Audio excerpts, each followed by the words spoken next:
I'm Ron Burgundy. Anchorman's got the story, and he's unrated. You have absolutely breathtaking. That's right, unrated. Mr. Burgundy, you have a massive... Really? Yes, I do. Well, that's just great. Periods attract bears. That doesn't make sense. Too risque for theaters, just right for pay-per-view. Anchorman, The Legend of Ron Burgundy, the unrated version, now on DirecTV pay-per-view. Or VHS. Or Paramount Plus. Or Paramount Plus. Or DVD. Or Blu-ray. Or yet 4K. But welcome, Jimmy. How we doing? I'm doing all right. Just admiring your background. Thanks. Severed hands and everything. I did have my alien head as well, but I genuinely don't know where I've put that. I must have put that on a shelf somewhere. A massive alien head's missing. Great. Yeah. It'll turn up somewhere. It usually does. Yeah, it'll be fine. I'm sure it will sneak up. It'll be fine. It'll be fine. So after watching that clip, I realized half those clips aren't even in the film. They're not even in the off-cut film they made. I assumed they were in the. I've only seen like the random second one they made once. Yeah. Wake Up Ron Burgundy. Wake Up Ron Burgundy. But So it's not in that either. No. I watched that today or yesterday, and it's not in there. Interesting. But there is on the DVD bloopers and outtakes and extended scenes and deleted scenes. So yeah, how much footage did they shoot for this film? That's right. Because I remember there's that whole subplot about the terrorist bank robber guys. Pacifist terrorists. The alarm clock. That's right. The alarm clock is running. Yeah, it goes to show you that as interesting as it is to see something like that, you can tell why half of the movie was cut because the Wake Up Ron Burgundy sequel is not that great. What about the full sequel? Yeah, I thought so. Yeah, it was okay. The shark subplot seemed to get a lot of screen time. Yes. And I was just like, that's not really hitting home for me. No. You could have cut that entire subplot and made the movie 20 minutes shorter and therefore better. But I will say, the original Anchorman for me is genuinely, I think, my favorite comedy of all time. It's usually a toss-up, a tie between Anchorman and Dumb and Dumber. Both of those movies I remember vividly in the cinema, just absolutely pissing myself laughing constantly. So yeah, Anchorman 1, which we're about to start watching, joint first, best comedy of all time. Anchorman 1, Dumb and Dumber. I can't argue that. The sequels to both of those, though, are the the Dumb and Dumber sequel. Well, they made two. They made a prequel, didn't they? With when Lloyd met Harry. Yeah, and then the belated sequel, which is again like the Anchorman sequel. It's okay, but it's, I'm probably never going to sit down to watch Anchorman 2 unless it happens to be on a TV screen that I'm sat in front of. I'd never choose to put that on, but I would choose to put Anchorman 1 on any day of the week and twice on Sunday. Yeah, because Anchorman 1 is 90 minutes. Anchorman 2 is 2.25 hours. Yeah, which is ridiculous. Comedies should not be that long. I remember thinking that with most of the Judd Apatow comedies. Yeah, I was just going to say, all of his films went over 2 hours. They did. Yeah, they're 40 minutes too. I mean, they're funny, but they're 40 minutes too long. Funny People and This Is 40, even The 40-Year-Old Virgin. Yeah. What was the other one? Knocked Up. Yeah. They're they're all half an hour too long. Agreed. Yeah. Right. That's you, yeah. Movie KP fan. Good evening. How are we doing? Oh, hang on. He rewatched this on Paramount Plus back in August. What have you got? Let me be a stereotype and have my eyebrow. We got a proper product shot. Chuck some whiskey in there. Oh, sugar-free. Not even a proper Scotsman. Yeah. Do you know they used to, random tangent, back in my younger years, Bell's whiskey teamed up with Bars Iron Brew and actually did release a pre-mixed bottle of Bell's whiskey and Bars Iron Brew. And it was quite dangerous because it just felt like you were drinking Iron Brew, but you were drinking, like, you know, as well as like a 750. It was like a 750 ml bottle. I don't know how much whiskey was in it. I don't know how much whiskey was in it, but it was a lot. And you would drink it like it was Iron Brew. Very, very drunk. I bet a lot of kids ended up with that when they weren't supposed to. Well, when I said my younger years, that was me implying, you know, wink, wink. Not that as a Scotsman, I was an underage drinker, because that would be like just, you know, another stereotype. Yes. Good evening, Double A. Yes, this did have a VHS. I'm watching the rental copy, as it says on the top, but it's also available on DVD, because this was 2004 it came out, so there's probably not no retail for Anchorman, but there's a rental. Good morning, San Tasty. He goes, it's Anchorman, not Anchor Lady, and that's a scientific fact. Whammy. I mean, is there a more quotable movie in the last 25 years? I was going to say, 20 years? I was shocked when this was 20 years old. Yeah, I don't think, like, at least for me and like my life and my crowd, I don't think there's a more quoted movie than Anchorman. Like, genuinely. Like, if you go back further, probably Predator gets quoted a lot in my life, but you know, that's like 40 years old. I am Anchorman definitely probably. I would say there's a 98.4% chance that Anchorman is the most quoted movie of the last 20 years for me. Yeah, I was trying to think of anything since that's a comedy that is funny and quotable. I guess every decade has one. We had Blazing Saddles in the 70s. That's one I've not actually seen. I think we've talked about this before. Yeah, we're back here. And we're back here. I was going to say the sequels to both these films are terrible but nostalgic. Yes, I was going to add. Are they nostalgic though? I mean, they're just bad. Like, well, they're not. To say they're just bad is probably a bit harsh, but they're definitely not great. They're definitely not great. I wouldn't say great, or maybe level of good, but yeah. That's actually something about sequels and the original, something that was brought up in conversation just yesterday.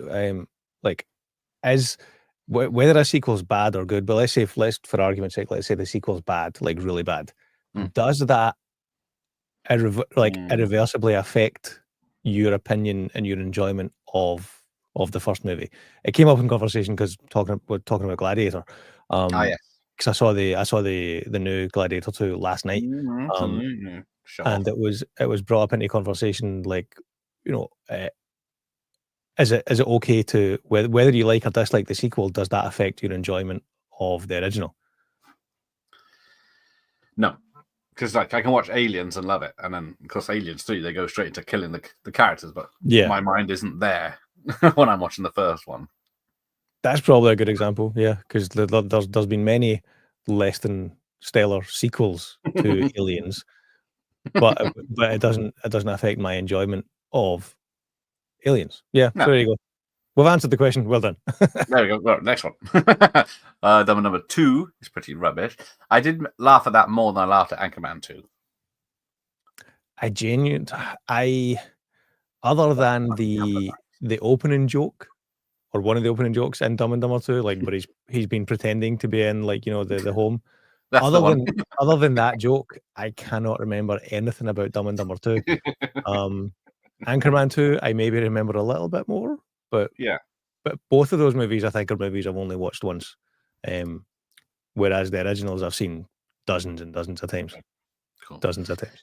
Mike's in the pub, no shock. Is there anything in this film to upset the woke mob? Very much so. There is every joke they will find offensive. There's a lot of sexist jokes in this, so we'll have a good time. Oh, there you go. Vodka and Iron Brew. That's not too bad. There you go. I was never that much into vodka. I was going to say Iron Brew, yeah. I love lamp, Sean. I love Once spilt Iron Brew on the carpet, the stain is still there. Good. That, you know, That's a stain of pride. Alien, when the acid spills and it just drops floor to floor. Imagine Iron Brood doing the same. See, this is also his favorite Will Ferrell film. It's going back a bit, isn't it? 20 years when it's his first starring role, isn't it? Because he had. Well, it was Night of the Roxbury's. He was like co-lead with that other guy who's totally not as famous anymore. Yeah, he was in Undercover Brother. Yeah, but and then he was in Silent Bob Strikes Back. I think that's the first movie I remember seeing Will Ferrell in was Jay and Silent Bob Strike Back. Oh no, wait, was that before or after Austin Powers? I think that was around the same time. That's around the same time. He's in two Austin Powers films, isn't he? As Mustafa. That's him. And brownface. So that probably won't go down well. Considering what he's doing now, going on car journeys with his friend. Yeah. Yes, Revenge of the Sith has a retail, and it can get good money if you can pick that up. Hey, Gregor. Wait, what? What we got? A retail Revenge of the Sith VHS. Oh, is that quite rare? Yeah. Off air, £100 if you steal that one. Wow. Off air, Gareth was just telling me how much he hates VHS and he only does this for the views. My followers, my cult knows me. I jest. Ghostbusters 84 for the quotes. That's a good one too. Where do these stairs? Scarface is good for quotes. Yeah, if you want to be nasty to someone, go Scarface. Oh yes, I love. Yes, that is a good one. Heed, get Dune. Sputnik. It's a virtual planetoid. Paper now. Heed, move. Oh, now I want to watch that. I've not seen that in a long time. Well, we'll do that next time. I was going to ask the Scotchman. The Grand China joke and Dumb and Two creepy ghosts and a bit with the dog. Now I'm struggling to remember these bits. I can't even. Yeah, that must have been either so bad or so gross. I have blanked it from my memory. All I can see is talcum powder blowing away. The Grand China joke. Yeah, don't remember that one. I'll happily not remember that one. Yes, they waited too long. Yeah. Although I did, if you were to put, the three of them side by side, I think Zoolander 2 stands a much better chance of being remembered better than Dumb and Dumber 2 and Anchorman 2. Yes. I would, yeah, like Zoolander 2, I think was still not as good as the original, but it was a decent sequel. I think Anchorman 2 and Zoolander 2 were poor. Always mix this up with the guy from Midnight Run. Who's in Midnight Run? John Astin.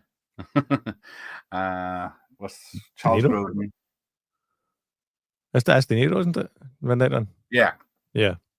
Would you call that a comedy? Because it's on a comedy list I've got. Midnight Run? Yeah. That's why it's a light thriller more than anything. It's an action comedy, like in the same way that Beverly Hills Cop and Lethal Weapon. I would say it's comedy second, action thriller first. Yeah. Yeah, I'd say that. Sean, I love old school. Yeah, that's it. You're my boy, Blue. Yeah. Old school good. But yeah, these are all pre cancellation now. Oh, Jimmy, see what he's done. I've outed you. In more ways than one. Charles Grodin, that's him. Right. Let's start this bitch. Right. Let's have a chuckle. That's not a pig's anus. Right. Right, I'm at the DreamWorks logo, so... Yes. Oh, wait. Yours won't be DreamWorks because it's the old VHS? Yes, mine is DreamWorks. Because who remembers DreamWorks? Right. Do you remember their first film? Ooh. Was that an animated movie? I don't think so. No. Come up. Right. I think it's The Peacekeeper with oh, that's right. Then Nicole Kidman, yeah. Yes, which is a pretty good thriller. Yeah. Right, here we go. So this is where I'm at. Right. Now. The Judd Apatow, who he does star in this as a not starring, actually he's got a cameo. But I don't know where it is. Hang on, let me skip to where you are. So here we go. Yep, helicopter, there we go. There we go. In San Diego. not very used very much in film. San Diego. San Diego. I mean, there you go. Like that's like one of the many lines that's quoted to, like, you know, in very inappropriate situations. But yes, back when you anchors. What is an anchor man? Because in this, he just reads the news. Is that a news anchor? I think it's always been like I'm actually surprised that they didn't change the title for the UK, because, like, you know, like the UK's got a stupid tendency to change titles because it doesn't quite resonate with, like, you know, the UK public. Yes. I actually I thought this would be one that, you know, they would have changed, but you know, they didn't. This is the kind of movie that it wouldn't get a cinema release in the UK these days, I don't think, because it's not. No, it wouldn't. Straight to streaming, wouldn't it? Probably yeah, like a Will Ferrell movie now would be in the cinema just based on the fact that it's a Will Ferrell movie. But 20 years ago, he wasn't famous, especially in the UK, at all. Like, Paul Rudd was probably the most famous guy in the UK in this movie, and it's not like he had like the type of star power to open a movie in the UK. No, everyone's unknown, even Jack Black as a cameo. But for some reason, this did get a release in the cinema, and I vividly remember the day I went to see this in the cinema. It was the Odeon at Springfield Quay in Glasgow. For anyone who's, you know, anyone who's Glaswegian, I went with one of my pals, and it was like a bromance moment, that this cinema date, because it was he was like a friend of a friend that had started hanging out with my crowd of pals. So he wasn't a direct friend of mine yet. I wanted to see this. He wanted to see it. Our mutual friends, none of them were available like that afternoon to go and see it. So it was one of those kind of things where we're all in one of our pals' house. We're playing FIFA probably because we're like, you know, 19, 20 at the time or something like that. And it was like, oh, should we just go and see it? So that was the first bromance date with my buddy Rakesh, who won't be watching this because none of my pals know I've got a YouTube channel yet. But yeah, that was our first date bromance. Was going to see Anchorman, and been friends ever since, because that's the same. We bonded over the hilarity of Ron Burgundy. Because I remember seeing the trailer for this and thinking, "Wow, that looks awesome." Right up my alley, and it was. But came out in Turkey in June 9th, 2004, apparently. And then the premiere in the United States on June 28th. Official release on July 9th. And we got it September 10th, 2004. Ah. Yeah. There you go. I don't remember it being a big hit, though. No. $26 million budget, 90 million gross. So did all right. Yeah. I don't remember it. I don't remember like trailers for it. I don't remember being that hyped for it. I just remember going to see it because I think I'd heard good things about it, but it was one of those ones where, again, there was nobody of note in it at that time. So whatever marketing they were doing in the UK probably wasn't that great, and I think it was a bit of a word of mouth hit. And then I think I actually went back to see it the next weekend. Because it was that funny. Very good. Because it's got Christine Applegate, who was in Married with Children, but that was at least 5 years off air since this. Who's it? Steve Carell, who was in what is it? Evan Almighty. What's the other one? Bruce Almighty. Bruce Almighty. But that was after this, though, wasn't it? Was it after this or before? Around this? I'm sure this was first. Like this was like. I think this was the first thing I saw Steve Carell in as well. And then Paul Rudd was, what was it, Halloween 6? Not Mean Girls, Clueless, yeah. So I knew Paul Rudd from Clueless and Romeo and Juliet. Was he in that? Was he? He plays I forget the name. He's like Juliet. He's like Juliet's suitor in Romeo and Juliet. Paris. Is that his name? Paris? It's been a while. Yeah. I know it's been, I don't know my Shakespeare as well as I used to. But yeah, Paul Rudd I get Paul Rudd and Christina Applegate were probably the only people I recognised in this as being like, you know, famous, like famous enough to know their names. You know, I didn't know Steve Carell, didn't know Will Ferrell, any of the rest of them. Still, I couldn't even pin him as the Austin Powers guy because he's not tanned. Yeah. Yes, he founded in '94. The first one was The Peacemaker, Mouse Hunt, and Amistad. Yeah, no one talks of Amistad anymore. Or Mouse Hunt. Mouse Hunt's great with Christopher Walken. I remember Peacemaker. Like Peacemaker's a good solid thriller. Yeah, that was like that was that and Dusk Till Dawn was like the kind of the launch movies for George Clooney as a movie star, wasn't it? Yeah, one of them's great and one of them is, you know, Peacemaker. One of them's from Dusk Till Dawn. Whammy! Get a couple of cocktails down me. I am indeed Smokey representing. Yes, Ben Stiller. He was supposed to have the Paul Rudd originally role, but he couldn't do it because he was doing I think the Zoolander time, so he did the cameo of he's brown facing in this. Is he? He's playing the South American newsreader. That's right, yeah. But no one even thought. They're just pointing out, I never noticed that. There's a girl in lingerie sitting on the back of the sink. Sure you didn't.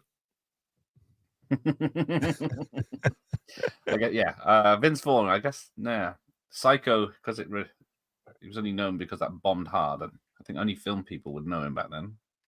Yeah, and seeing that, I did know Vince Vaughn from Swingers. But that's his big break. I don't really. I mean, because it's just a cameo. Like, I don't really count him as like one of the stars of Anchorman. You know,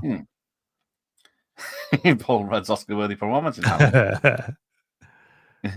He still hasn't aged, although he looks older here. I don't know if it's the mutton chops. Oh, there you go. Someone's a local to you, I think. Oh, the key was that's right. Hot Shots bowling. Oh, that brings back memories. 10-pin bowling and Hot Shots, a couple of games of pool, and then across to the cinema. Pool that was only 20p, I guess. Probably. We probably snuck in, to be fair, so it didn't cost us anything. Yes, there's a quote. I use that one a lot. Come start, bitches. Bruce Almighty was 2003. There you go. See, I'm right. Everyone else is wrong. Oh, he was in the SNES commercial, Paul Rudd, and the Halloween film, Halloween 6. Hello, Harry. So, yes. See, I don't, because I used to be a big fan of Married with Children, I still watch it now, but I still don't associate. She looks so different in this to what she does in Married with Children. I don't see her as the same actress. Yeah, no, I think I always like if you say her name, I think I still my first thought is Married with Children. Second is Anchorman, but the first one would be that. But yeah, she's in the Vacation sequel remake as well, which was actually not bad. I don't mind it. Yeah, that was all right. That wasn't terrible. It's not what I could put on, but yeah, it is a vacation film, I think. Yeah, it's not bad. It does do what you expect from a vacation film. I was chatting with someone on a live stream a couple of days ago about that, about the vacation films. I like growing up here, I saw European Vacation and Christmas Vacation like 5-10 times each before I even knew that they were both sequels to the original Vacation. And then when you watch the original Vacation after seeing European and Christmas Vacation, you're like, who are the kids? What's going on here? Like, and this is not as good. But I don't like. I've not seen any of them well other than Christmas Vacation. I've not seen any of the other two in a long, long time.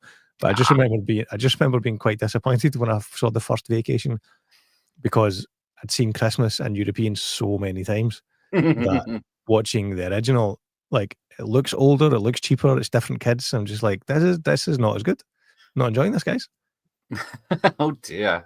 I can't remember which one. I definitely saw European Vacation the most because I probably was renting it as it came out around those times. But yeah, Vacation I would have seen on TV when it was on there, so it might have been after European Vacation, with the way we had to wait 3 years. But yeah, I definitely watched European Vacation and then Christmas Vacation, which came straight to VHS. Didn't even get in the cinema here until 1990. It was just straight to Christmas video premiere. Yeah, I think for both of them, I think were just like taped off TV copies that I would have had. But the European one, like I remember the version that we had, like we must have missed the start. So like we the game show scene like was completely missing from the version that I had. Like the version that I had, like we must have just hit record like just at the tail end of that, because you just you hear the studio audience applause, and then it cuts to the plane and they're on their way. Like, so that entire first scene with like the funny answers and the pigs and whatnot, like it was a good few years before I actually saw that scene. Yeah, it's crazy when you tape something. As many of films or TV show I've recorded and I've missed bits or the end or the beginning, or forgot to unpause it from the adverts or something. Yeah. And then there was nothing worse, I remember as a kid, if you taped a movie that you wanted to watch, and before you got a chance to watch it, you put it in, press play, and you'd be watching like 20 minutes of it, and then it would suddenly cut to EastEnders because your mum's used the tape to tape EastEnders, and you're like, no. Kids today will never understand the fury and frustration that comes with that, Yeah. Like to the point where I actually started like breaking the tab off of the cassette tape so that you couldn't record it. Jimmy, stop recording EastEnders. That's my tape. Pig in a poke. That's right, Michael Myers. Pig in a poke. Michael Myers, yes. Pig in a poke will be pigs. The only reason I know the word commissar is because Arnie said it in Commander before he shoots. That's right. That's right. I always forget Hemsworth in the Vacation sequel. Yeah. He's brilliant in that, and he's funny as hell, and he's the only redeeming thing in the 2016 Ghostbusters, the one with Melissa McCarthy. Yes. When he goes to clean his glasses and rub his eyes. I know I'm saying that the only good thing in that movie is a guy. It's not because he's a guy. White guy. Don't cancel me. It's just not a good movie. It's nothing to do with the fact that it's 4 female leads. It's just not a good movie. Bridesmaids is a brilliant movie. Yes, they're all Ghostbusters with half the same cast. It's not a good movie, and the only good thing in that Ghostbusters is Chris Hemsworth. So there, I said it. Come at me. Hey Jim, 60% of the time it works every time. Yeah, 60% of the time, Ghostbusters 2016 is a terrible movie. And the other 40%, it's not a good movie. See, this is a modern film. It talks about diversity and how the woman's brought in to make it all diverse now. What's his name again? The boss. Yeah, he's in everything as well. And the guy with the beard, he was good. What's his name again? Spaceman. Where is he? Because he was saw him the other day. Fred Willard. He was in Fred Willard. Salem's Lot, the original one. Chris Parnell is the assistant. Catherine Hahn from Agatha all along is in this. Fred Amerson. Right. Lots of stuff is in this. Seth Rogen's got a small part in this. I don't know if he's actually in this version. He's definitely in the Wait, is he? He's a cameraman. Yeah, he does. He is in this. I'm just like, I think he's got more scenes in the alternate version. Danny Trejo's in this as the barman, and there's someone else that stood out. Justin Long is in the Wake Up Ron Burger. That's right. He's the Maya Rudolph is like probably like. Oh yes, she's like the lead of the alternate cut. Yes. So Adam McKay, the director, is a custodian. Where is the custodian in this? Pass. How many times have you seen this now? I mean, this is probably more than 10, less than 20. Probably more than 50. I would say this is maybe like, let's call this number 17. Yeah. Okay. This will be the 17th time. So Judd Apatow is in the scene with the that one there. Smells like Bigfoot's dick. Yeah. Like loud noises. Just randomly shouting that at people. That's one of my favorite things to do. I heard that somewhere that their periods attract bears. Bears can smell the menstruation. Well, that's just great. You hear that? Head bears. But this is just too far off what happened. when you said that about Paul Rudd, I'm just looking at him now and he looks older there. I than think, he yeah, does I know, today. it's ridiculous. You're looking at Ant-Man and either they've CGI'd him and deepfaked him. You look at him there and he looks about 35. And you look at him today and he looks about 35. Yeah, 20 years ago. Which is, clearly he's sacrificing something. Yeah. Or someone. Or is not human. Sex Panther. What's it? Condoms in the sequel. He's got a selection of, isn't it? Yeah. Let me see who else is in this. It's Jack Black, motorcyclist. Luke Wilson as Frank Fisher gets his arms cut off. Ben Stiller as the other guy. A lot of this is uncredited or scenes deleted. Barney the bear. I think is he the one from Great Outdoors? Is he still acting? I think Missy Pyle is uncredited as a zookeeper. She was in like stuff like Galaxy Quest. Vince Vaughn, we've mentioned. Yeah, there we go. What's the somebody in the comments help me out? Quickly Google it because it's annoying the hell out of me. What's the character that Paul Rudd plays in Romeo and Juliet? I keep wanting to say Paris, but I'm not. I can't remember. Someone quick Google that for me and put it in the chat because that's annoying the hell out of me. Yeah, because he's not in it much. He's not a big character, but like he's in it. He is in it. Didn't see the first 10 minutes of Friday 13th Part 6 for years because I missed the start of it when it was on BBC One. The most important part when he gets revived. I'm amazed Friday the 13th was on the BBC. I think there's only certain ones. I think 6 because there's no real sex, so there's no nudity. It's me, Papa Burgundy. The only good part of Ghostbusters 2016 is when it ends. I mean, that's harsh and not entirely true because Chris Hemsworth is funny in it. But other than Chris Hemsworth, the end is the second best part. Apart from the women, the worst bit was the title and the song. What was it called? Take the Call, isn't it called? Ghostbusters Take the Call is its full title. Answer the Call. Answer the Call. Yes, there you go. Thank you. They didn't call it out over here, though, did they? No. It was just Ghostbusters. Knew better. Dave Paris, that's it. Yes. So I was right. I was half right.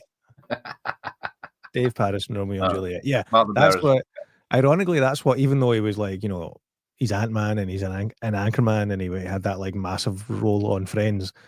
Immediately, my first thought with Paul Rudd, and it's not Clueless either, but it's genuinely Romeo and Juliet because there's a scene in that when he's at the party in Romeo and Juliet and he's watching the fireworks and Juliet's behind him and he's acting. He's thinking he's the man and he's impressing Juliet and he's like, "Look at the fireworks! Isn't this amazing? Look at the fireworks!" And he's got like this big goofy look on his face. So my immediate first thought when I think of Paul Rudd is that shot in Romeo and Juliet. Dorothy Mantooth is a saint. Let's leave the mothers out of this. That's always a good quote. Yes, washing Paul Rudd after the Sex Panther scene. And all it smells like petroleum. I just noticed you've named the TV screen Anchorman, not Anchor Lady. That's how we roll. Sexist pigs. So do you remember when you first saw this? Did you go and see it in the cinema? It was in the cinema. I definitely saw it in the cinema, I think. But so it would have been, what did I say, September 2004? Bloody hell. Yeah. No heartwarming bromance story to go with it, no? No, can't even remember. I went with a girlfriend.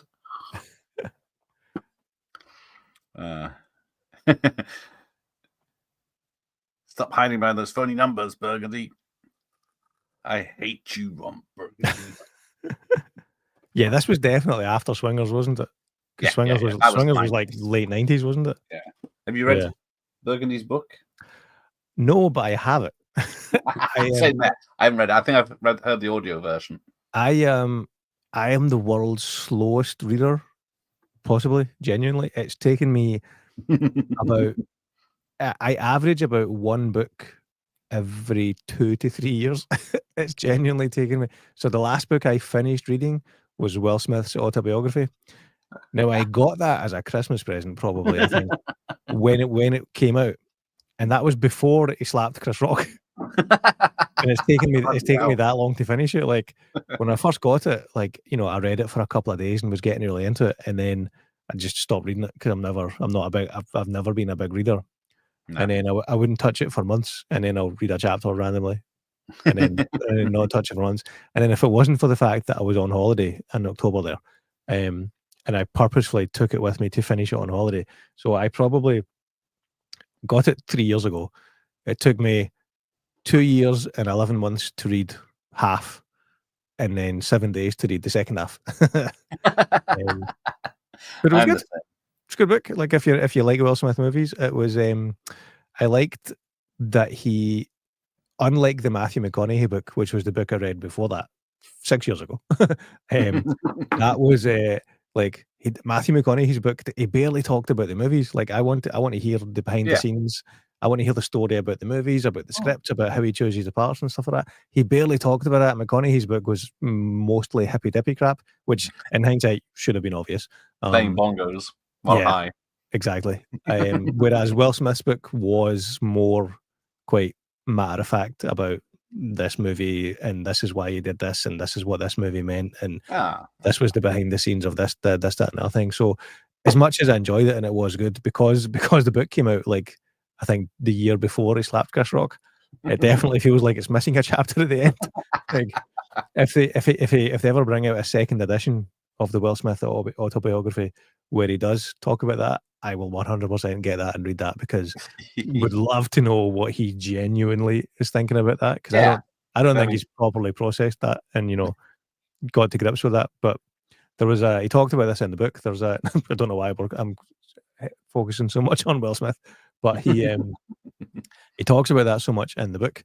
There was like a period of like 8 or 10 years where like he was the number one movie star in the world. Like every year he had a number one movie on the July 4th weekend, like from Independence Day in like 94 through to I think I Am Legend, and whatever year that was, like 2002 or 2003. Yeah, he had a hell of a run. Like he had like the box office draw was was unquestionable, was undeniable. And I'm a fan of most of the movies, to be honest. Like he didn't start making bad movies until I think After Earth, which is not a great movie. But Will Smith isn't the reason that that's not a bad movie. Well, the actor Will Smith isn't the reason that that's a bad movie. The dad Will Smith is the reason that that's a bad movie, because he let his son be in that, and his son's not a good actor. That is true. Will Smith is in Anchorman too. Was he the? That's right. There we go. Channel. See, synergy, bringing it back to Anchorman. And then that was a planned tangent. Well done. Welcome, Liv. So yes, who wants to come to the party? The pants party. So as crap as Wild Wild West is, it still made a lot of money. It did. Everyone thought it's the latest Will Smith with Wiki, Wow West. Yes. The fact that he see my hand where my hip be at. The fact that he turned down The Matrix to do Wild Wild West is hilarious. Because even that, in fact, I just realized that. So that's ironically, that's something that he doesn't mention in the book, but he does have a video on his own YouTube channel where he talks about that, which is hilarious. I don't know if you've seen that, but like it's just a tiny like selfie style video that he does where he talks about when he met the Wachowski brothers at the time, and they pitched The Matrix to him, and the way he describes the pitch, it was just like it was these two guys and they're talking about, so you jump and you do a kick, but then the camera spins around as if you're frozen in time, and it'll be cool. And so that was their pitch to Will Smith. So he was like, pass. They obviously did a terrible job at pitching the movie to him, because the movie comes out and it's The Matrix, and then his movie Wild Wild West comes out and it's Wild Wild West. Now, did The Matrix ruin action movies? Ooh, because around about 1999, that's when everything changed. Pretty much, no one wanted Schwarzenegger, Stallone, or any Van Damme's. They all got straight to video from then on. Yeah, no, I don't think it ruined action movies. I think it was just the natural. It was the natural evolution, because it was like The Matrix just took what Hong Kong and East Asian cinema was doing, and made an English language movie with a big budget. Like, so it wasn't, they didn't break the mold in terms of just that's maybe doing a disservice. I don't think it ruined it. I think it was the natural evolution.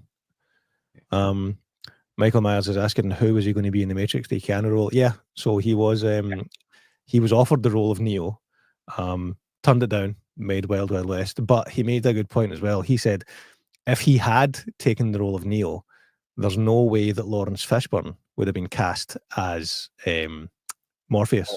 Yes. Because the studios wouldn't have two black guys in the lead in a big movie like that. This is Will Smith talking, not me talking. No, that's silly. So that's an interesting point. Let's fan cast that. Okay, so it's the late 90s. Will Smith has agreed to make The Matrix. He signed on to do it as Neo.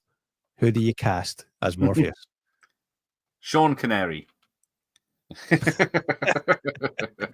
He's already turned down Lord of the Rings and everything else. Sean Penn. That would be good. Like, who's the white guy version of Lawrence Fishburne? Or who could be the Morpheus to Will Smith's Neo? you could be really lazy about it and just make it Tommy Lee Jones. Yeah. Jack Nicholson. Mr. Burnley, you have a massive erection. Who hasn't done this at work? Exactly. It's one of the many, many quotable lines. It's an optical illusion. Have an erection at work. It's the pants. It's an optical illusion. Hey, Jamie. One of her favorites. It's good. See? Some love. I haven't done a watch party for Castaway. I suppose I could do it from the beach. You could. Probably get mugged. Yeah, they're pretty much down the shitter, pretty much in sync with each other somewhere around 96. Yeah. And that's when Tom Cruise started off with the Mission movies, wasn't it? 96. Yeah. So like you were all the big muscle bound action heroes were on their way out, and then you were getting a Brian De Palma directed Mission Impossible action movie with Tom Cruise, who is not a big muscle bound Arnold Schwarzenegger type.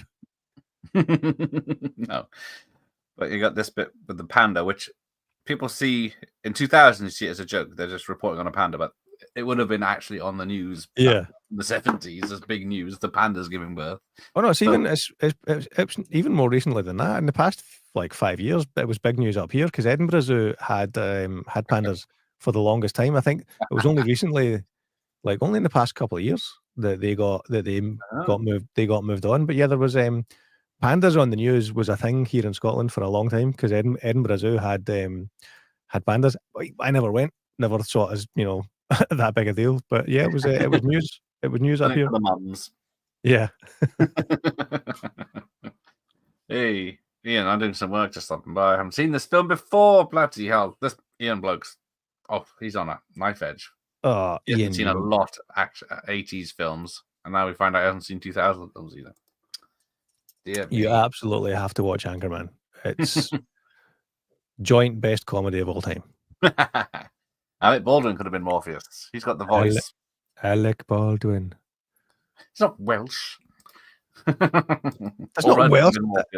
That's me doing my Kim Jong-il Team America accent. All right. Which is potentially more problematic now that I think about it. So let's pretend it was Welsh, yeah. I do like Will more than Keanu. Oh, there you go. Aren't you the one that doesn't like Tom Cruise either, Michael Myers? Castaway is someone's favorite movie. That's interesting. It's not a bad movie, but I wouldn't have thought it was anyone's favorite movie. Oh, hang on, Mike. Oh yes, Michael Myers hasn't seen it either. Oh, yes, this is waste my time. Coffees for closers. Exactly. ABC. So what can we learn from this? Move over, Austin Powers. There's a new big screen love machine in town, says the News of the World. Paul Ross. Will Ferrell has never been better, says Total Film. Well. Oh, did you hear the news about Total Film closing down? Are they? Yeah, like the magazine, the magazine arm of it is no more like the current issue or next Yeah. month's issue is going to be the last issue. Can't say I've actually read it in about 20 years. Neither That's have I, more to be fair. Empire. In the early noughties, I collected Total Film for a good 3 or 4 years. I was more of a Total Film fan than an Empire fan. Ooh. And then I stopped. I can't remember how or why. I think it was. I'm sure it was tied to uni, like because you've got loads of downtime in uni. So I think when I graduated uni and had to work for a living, I probably stopped buying the magazine. But and then when the Empire podcast came, not necessarily when it came out, but when that became popular, I think I started picking up Empire magazine here and there. So yeah, I think I don't buy it every month, but I'll buy Empire every now and then. Like if there's a specific feature that I want to read, or if like if I know I've got like a 4-hour train journey or a 4-hour flight, like I'll instinctively always pick up the latest, Empire. So like probably 2 or 3 issues a year I'll get. But yeah, Total Film. It's quite sad that's I know it's not a Banera, even though I didn't buy it. I was like seeing it as a news agent. Because that's been going, God, since what, 97, 98?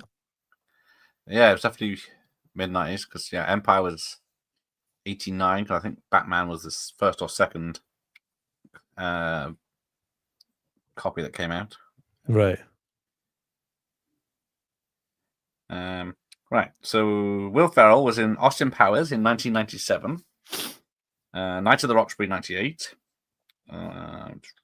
Was Austin Powers before Roxbury? Yeah. Ah. I thought it was about the same time. Austin Powers 2 was 99. Then he's done other stuff in between that nothing I can see. The Ladies' Man, which is another SNL sketch film. Don't think I've seen that. Nah, no one has. It's not that. Jay and Silent Bob was 2001. I thought I was late 90s, but no. Yeah. Then Zoolander 2001, Mugatu. Old School was 2003. Then same year as Elf, so he had a very good year there. Old School was the same year as Elf. Jesus. Yes. Cameo in Starsky and Hutch. Wait, so that means Elf was before Anchorman? Yeah, I thought it was after. If you'd asked me before this conversation, I would have been 100% convinced that Anchorman came before Elf. So would I. Maybe it did in the UK. Did we get Elf a year later or something like that? Let's go with that. I'll put you out of your misery. So it's November 7th, 2003, United States. That's a premiere in London. No, November 28th, 2003 in the UK. I would have sworn it as well that was. Yeah. Oh, there's a jazz flute. Apparently, Will Ferrell plays the flute for real, or I don't know if it's the jazz flute. Right, where is he? I do remember when they announced the sequel and he came on to one of the late night talk shows in character and played the flute and announced it. Like I remember watching that clip on YouTube like the next day and being very excited. And then a year later the movie comes out and you're like, okay. So yes, Anchorman 2004, Kicking and Screaming 2005. I haven't seen it. Bewitched 2005. I remember. Was that the one with Nicole Kidman? Yes. Yeah, that was a remake of the TV show. Wedding Crashers cameo or uncredited in 2005. Producers, where he's the Nazai. Talladega Nights 2006. Stranger Than Fiction 2006. Blades of Glory 2007. I like that one. I wasn't a huge fan of Blades of Glory. Semi-Pro, I like that one as well, but that was 2008. I like Semi-Pro. Yeah. And Step Brothers was 2008. Do you know a lot of people? And Step Brothers is a great movie, but like there's a lot of people who rate that as Will Ferrell's top movie. But they're wrong because it's Anchorman. Yes, there you go. Gee, I agree with that one. Land of the Lost. Who saw Land of the Lost in 2009? I saw that. That was fairly forgettable. So you got one good line in it where they talks about they go on the rapids ride or whatever it is, and he says, "You will get wet," to the lady. But has anyone actually seen The Goods? Live Hard, Sell Hard. Yep. It's got what's his name? The sports guy from this. Jeremy Piven is the lead in this.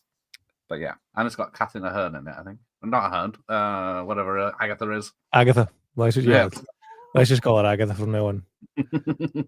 But I do like that one. So here's an 2010. Yeah. Here's one for you then. So we can both agree that the top two Will Ferrell comedies are Anchorman and Step Brothers. Yeah? Just let's see. What's he done since 2010? The Campaign. I saw that. That's all right, but it's not on this level. And then Anchorman 2. Oh dear. The Lego Movie. Get Hard. Daddy's Home. Oh, I do like Daddy's Home too. Yeah. So what would be if we agree that Anchorman and Step Brothers are the top two? What's the third best Will Ferrell comedy where he's more than just a cameo? Hang on, we're playing some Tom Jones, yeah. Help yourself, that's what I want to do. Proper roles, right? Let's have a look. Cameo. Oh yeah. Ugh. I do like Talladega Nights, but maybe he actually hasn't done that many, has he? That he isn't. He's the main guy. I think I would have to go with. I think I'll go with Daddy's Home.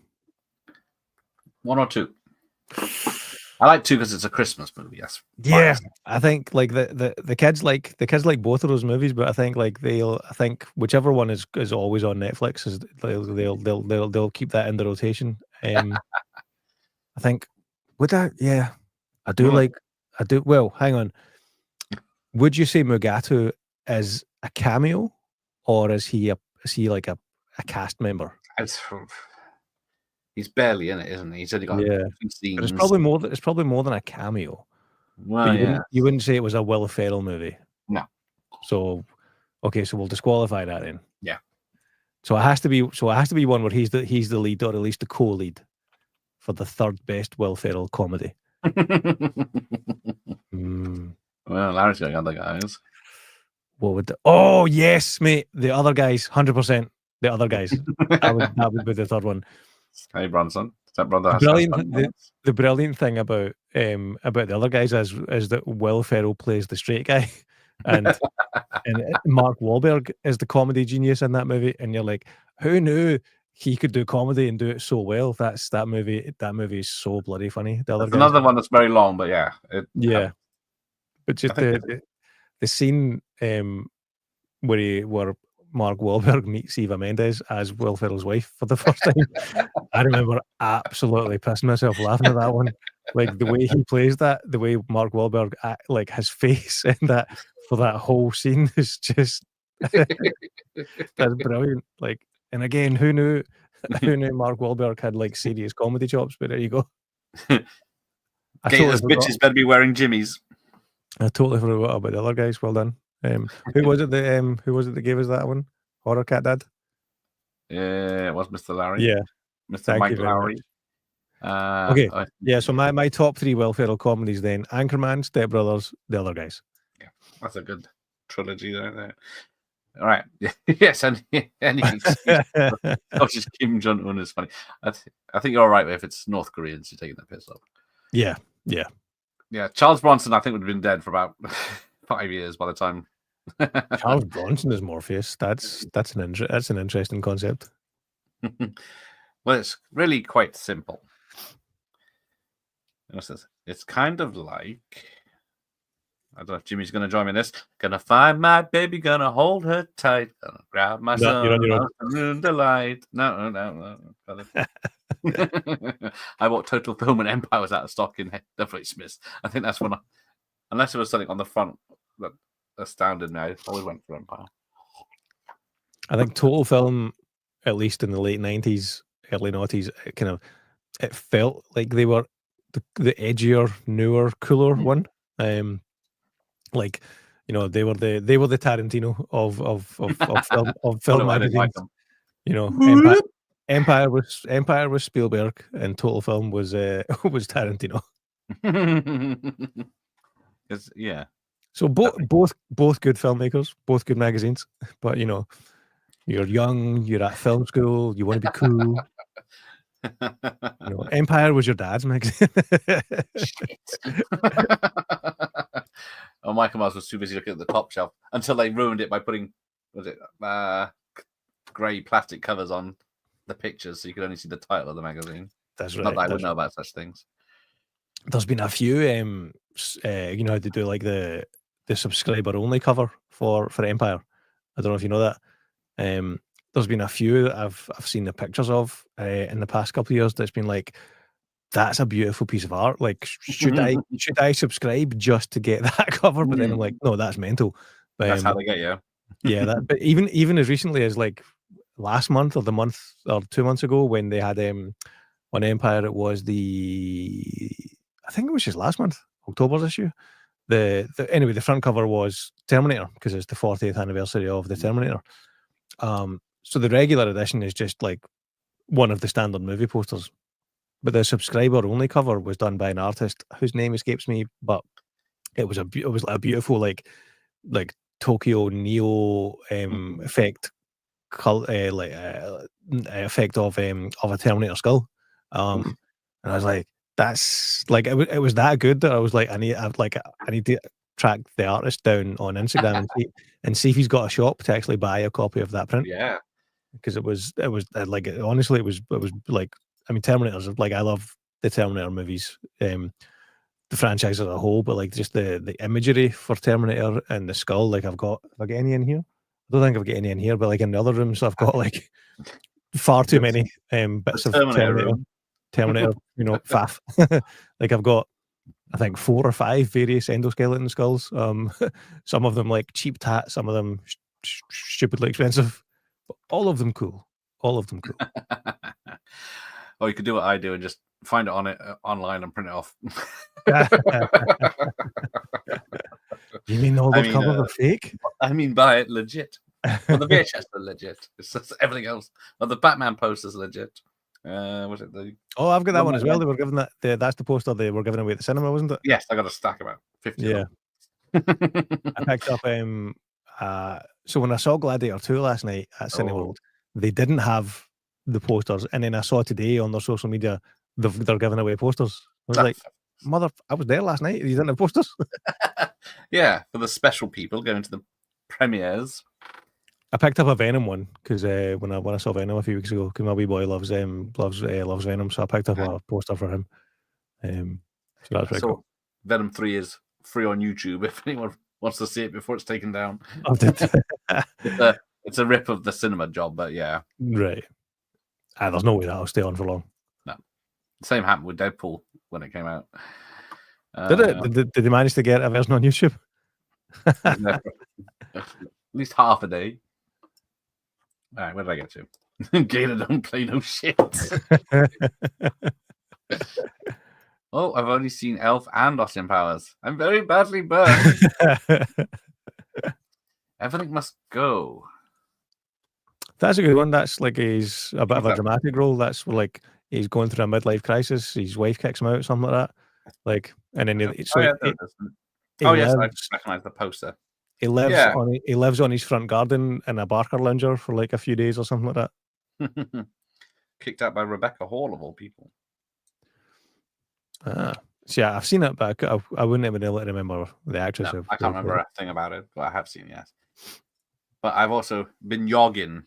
Have you been yogging? Yogging. I believe the J is silent. Yeah. Larry likes that one. Bronson didn't. Oh, it was 2003? Oh, I thought it was 90s. So technically, in an alternate universe, we could have had Will Smith as Neo and Charles Bronson as Morpheus. There you go. Perfect casting. Would we still have had Carrie, what's her face, as Trinity? I was going to was going to say Carrie Hen, but that's Newt from Aliens. I was going to say, but she didn't get that. Maybe she could have been Neo. Not Neo, Trinity. Why couldn't she be Neo? She was in the fourth film. Yeah, that was bloody terrible. Like I was pretty hyped for that because I know a lot of people didn't like the sequels, especially Revolutions. Yes. But I actually enjoyed the sequels a lot, especially Revolutions. Like I've got a lot of time for it.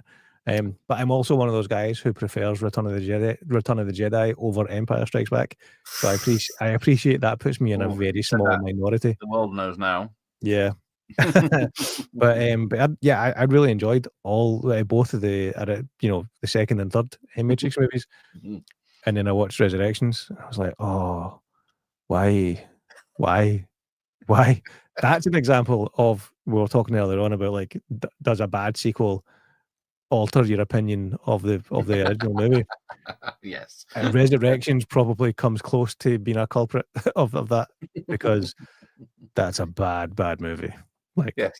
How did you get the original person that made the first trilogy, and they don't put any action in the fourth film?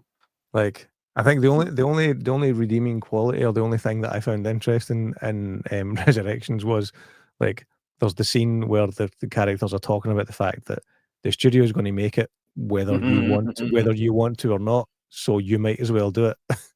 And then you're like, you're not really being very subtle about that, guys. But other than that, no redeeming qualities. And especially as well because they had I know that's Keanu Reeves' look these days, but like, he just looks like it looked like John Wick was in the Matrix. Yeah. Which is mental to think. It's also mental to think, in 10 years we've had 3 John Wick movies, but in 30 years we've had 4 Matrix movies. Yeah. It's like when he did Bill and Ted's third film. He shaved, but he just looked so weird.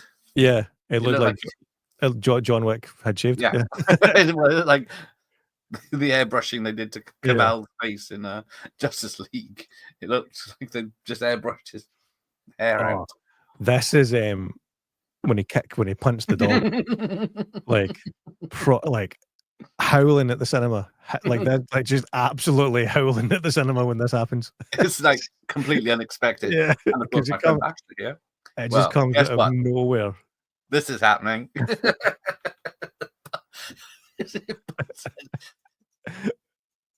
Oh, that's how I roll. The glass cage of emotion. That's a line that gets used a lot in my life as well.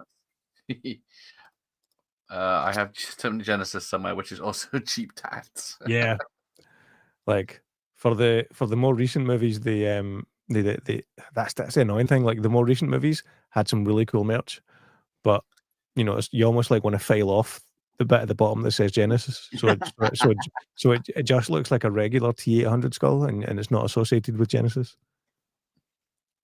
Now, is it Newt or is it Newt? It's Newt. Newt. So it's Newt.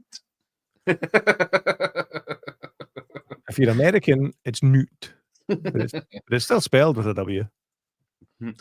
Yeah, the fourth film was, what the hell was the point? That's what I roll. Yeah, exactly. Like people laughing at a dog being punted into a river. Yeah, they're all going to hell.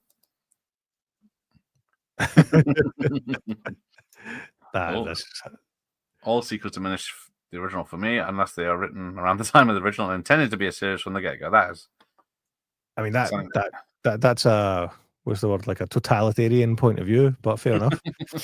So that would be, like Lord of the Rings, Back to the Future, they're probably okay with you then, whereas belated sequels less so. Well, Back to the Future wasn't supposed to be a trilogy, was it? It was a joke to put the end question mark as like an afterthought. So it was like to be a one and done, like Terminator. Yeah. But when you put the three Back to the Trilogy movies together, though, like, I think you can get away with saying it's a trilogy of movies, as opposed to just a movie with two sequels. 4 years later, rather than 30, 40 years like Terminators. Ron, oh yeah, I don't know. He's got a 4-block Rubik's Cube on his desk. So I don't know if that's super easy or super difficult. He pushes this guy out of the way.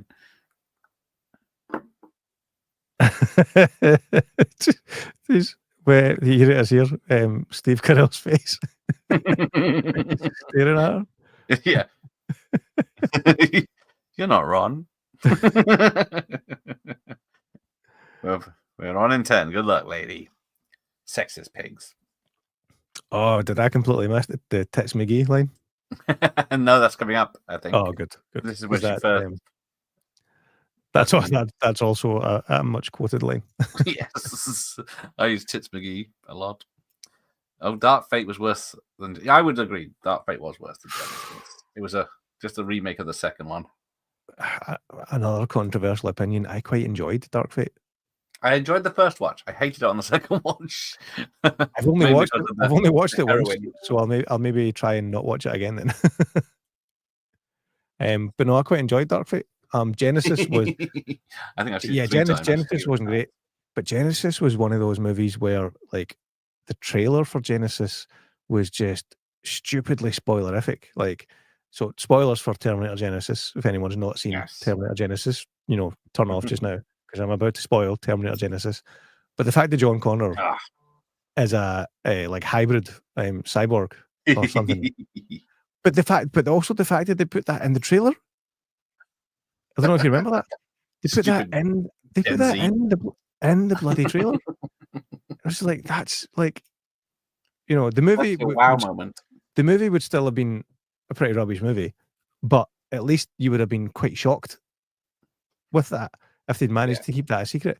And in today's world, when they can keep, Wesley Snipes a secret as Blade and Deadpool and Wolverine, when they can keep Tobey Maguire and Andrew Garfield a secret as Spider-Man, you could easily have kept the fact that what's his name, Jason? Yes, him. Somebody black, orange? No. Nope. Anyway, the guy who plays John Connor in Genesis, you could easily have kept that a secret that he's a hybrid Terminator in that movie, but they put it in the trailer because they hate us. But yeah. Anyway. Yes, I read that as well. That Will Ferrell got lots of headaches eating in Elf because he has to eat sugar all the time because he's maple syrup and M&Ms on his pasta. That makes sense. Drinking maple syrup from the bottle. Ooh, was Matrix 4 worse than Bill and Ted 3? Yeah, that was absolute shite. Bill and Ted 3 was at least short. I watched that twice as well. I would say Matrix 4 is worse than Bill and Ted 3. Yeah. Like I would probably, I've only seen both of them once each. But if you were to make me choose to watch one right now, I would absolutely, choose Bill and Ted 3 rather than Matrix 4. Yes, same here. Like without question. Yeah, same with Larry. Dark Fate was silly, but very, very, very medical. But prefer it over Genesis and T3. He bloody hates T3. Yeah, T3 and a Terminator ranking. Here we go. How many have we got to do? Is it 5 or 6? Let's go. So I'm going to go Terminator. So from best to worst, Terminator 2, the Terminator, Dark Fate, Genesis, Terminator 3. Oh, am I missing any? It's 5. Salvation. Yeah? Oh, Salvation! Forgot Salvation. Okay, let me start again. Terminator ranking best to worst. Terminator 2, the Terminator. Fake. It's a tricky list to be That's sure. A tricky list. Like Terminator 3 is definitely so 1 and 2 is definitely 1 and 2. Terminator 3 Terminator 3 definitely goes at the end. So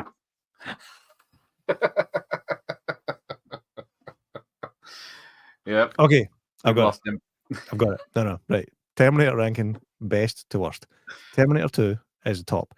Then we've got the Terminator. Then I'm going to put Salvation. Then I'm going to put Dark Fate. Then Genesis. And dead last is Terminator 3. Ooh. There you go. That's Scottish Geek Guys Terminator ranking. So you're doing a video? Yeah. I'll just clip that, yeah. Talk to the hand. Yeah, that's where Terminator 3 lost a lot of people. Hey, Yeah, heroic and waffle. it's the first 5 minutes of the bloody movie. Starts off right with tits expanding. Yeah, as soon as he puts on the stupid glasses, they thought that would be a good idea. Yeah, and it's a shame as well because the story of Terminator 3 is a decent enough story. It's just the way they execute that with the stupid crap like talk to the hand and the chest inflation. Like it's like this like the it's almost like so the kid that plays John Connor in that, I think he does a great job, but he's acting in a different movie than Arnie. Arnie is clearly taking a paycheck because didn't he get like a record 30 million for that movie or He something did. like that? It was one of the biggest at the time, Yeah. wasn't it? So he's he's clearly doing it for the money. But he's acting in a spoof comedy, whereas the guy that's playing John Connor, he's acting in a serious drama. Because he's got the weight of the world. Like I think he's good in that, and I think the story of Terminator 3 is a decent story. It's just executed stupidly poorly, like really bad. Like the tone, and that's I think that's the director's fault because the tone is all over the place. Was it Was it Joe Johnston that did that? John Mostow, wasn't it? John Mostow. Yeah. I'm trying to think because he's done U571 or something. Yeah. Jonathan, which is a good movie, like kind of a succinct, like streamlined good pace, but like the tone of Terminator 3 just goes all over the place. And like I said, one actor is in a serious drama, the other actor has a check for 30 million and is doing whatever the hell he wants. Is Claire Danes in that as well? Yeah, she's and I think she's just like a deer caught in headlights, not sure what to do. That is a good description. And then you've got Kristanna Loken, who's like saddled with the title of Terminatrix. Yes. In a skin tight leather suit. We did Breakdown as well. And Breakdown's a good movie. With Bruce Willis. Yeah. Okay, so given his filmography, maybe he's not to blame for Terminator 3. Let's blame the studio for Terminator 3. It was probably the studio, yes. Yeah.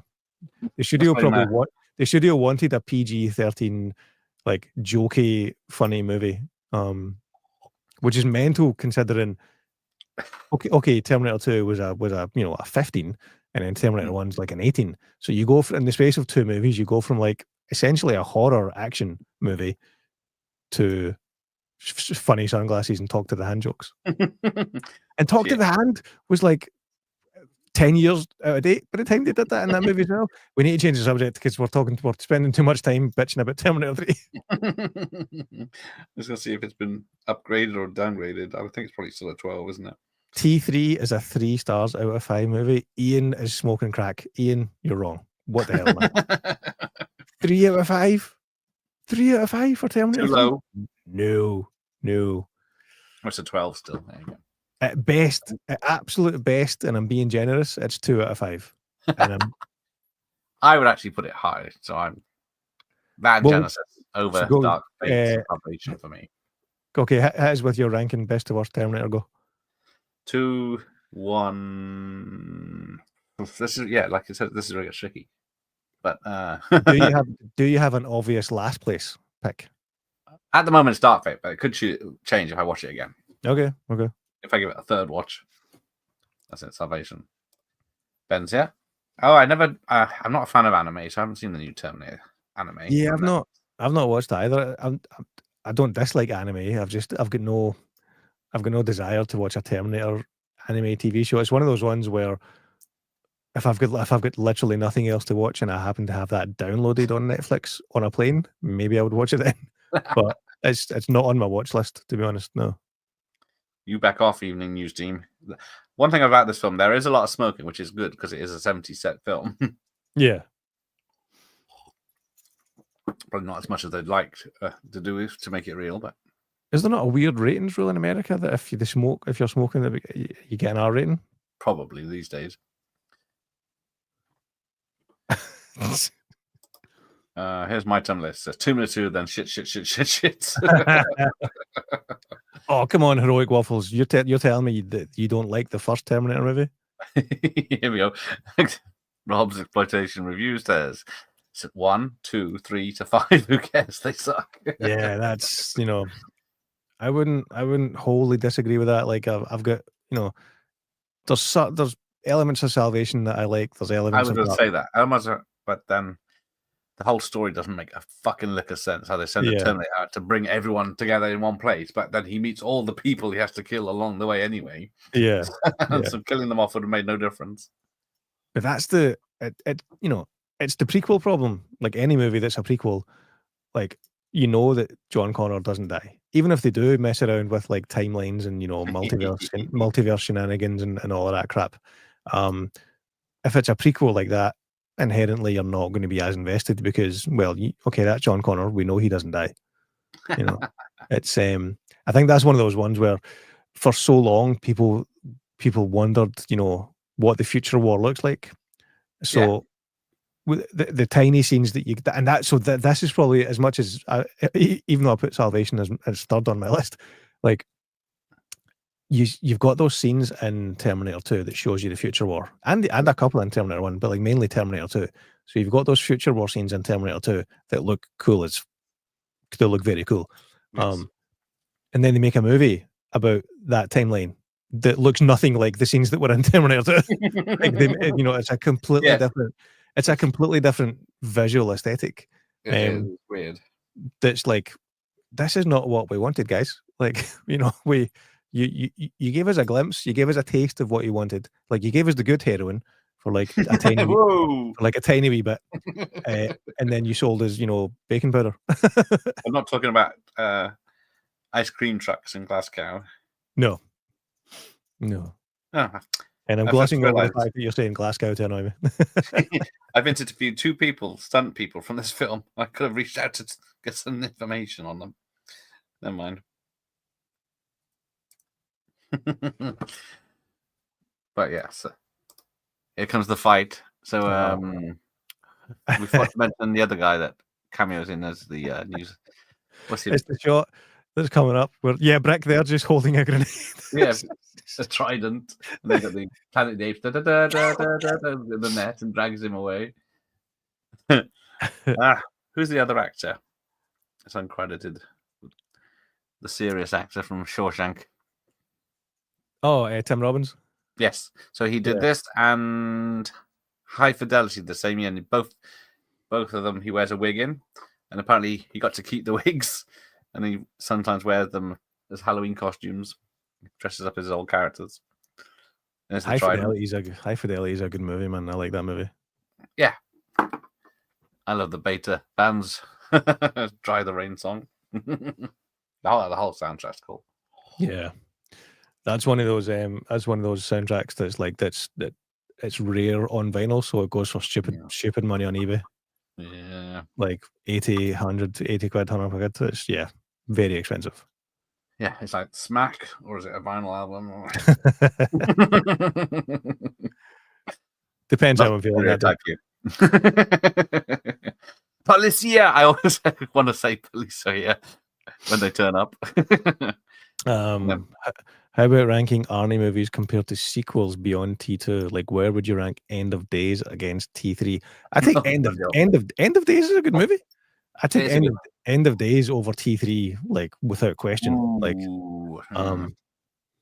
End of Days is quite quotable. I think, like maybe not for the reasons that they think, but like the scene I think is halfway through or maybe towards the end where it's Arnie and Gabriel Byrne and he's hanging out of the window and he's like, "Help me, help me, help me," and then he grabs him and pulls him out and throws him down, and you're like, but it's the devil. Like, how does how does that do anything? I'm a fucking choir boy compared to you. That's the one, yeah. I didn't want to swear on your channel after talking about I'll swear on your channel, so it's not a problem. So we got the famous meme that escalated quickly. Yeah. Ron Burgundy is number 1. Yeah, we should draw a line under Terminator and get back to Anchorman. Yes, go away. The turn of Terminator 3 is like, carry on, Terminator. Love that one. Never liked End of Days, but it's still way better than Terminator 3. Terminator 3 was still an R in the States somehow. Although it's probably going to 12 when he goes to that guy's gut and starts driving. Oh, more like 3%. Oh dear, 3 out of 5. 73 because of the stunts. Didn't he fart on her, or she farted on Arnie in that one? Oh dear. See, Arnie was missed. This is what we've started in the chat because we've been talking about Terminator. So that's what Burly Beef is. The guy from Salvation Avatar is oddly bland in everything. Sadly, yes, he was good in Rogue, the crocodile film, but he's barely. He actually was good in Rogue, yeah. I think he's. I don't think he's had the career he thought he was going to have after Avatar. Yeah, like they were trying to. Hollywood does this, and every so often they find an actor, they put him in everything. Yeah. He was in. Because he had Terminator, Avatar. He was in the Wrath and Clash of the Titans. That's it. Yeah. And on then the ledge, Man on a Ledge, or whatever it was called. Yeah, and then hasn't really been in much until Avatar came around again. Yeah, I don't know if he was just counting his money. Yeah, from the Avatar films. But if all you're remembered for is being an Avatar, that's not a bad way. Oh, sorry, I can't stop. I'm on set. Oh, bless. Is it this shit like one night rental he's in? I think I forgot what it's called now, but there is 2-night rentals going to be delayed because he's working on something else. Oh. He is in the next film he's doing, as he's so popular. I think it's like a sequel to Brokeback Mountain, I think. Wait, what? Never mind. I can't remember what it's called. If he's still here. Tell me about Anchorman. Do you have any further trivia? Thank you, Ian. Yes, I do. No, I don't. Well done for keeping his back on, getting his back on. I do like how he sprays himself with mace. Christopher Columbus. Yes, that hurts. Oh, apparently this Spanish restaurant the ladies go to, it says the name of the restaurant is "We Spit on Your Food" is the translation to English. I'm Ron Burgundy. Always a razor better than the Terminator sequels. I do like a bit of a razor. I mean, hang on a minute. Terminator 2 is a Terminator sequel. Ooh, all right, after Terminator 2. Yeah.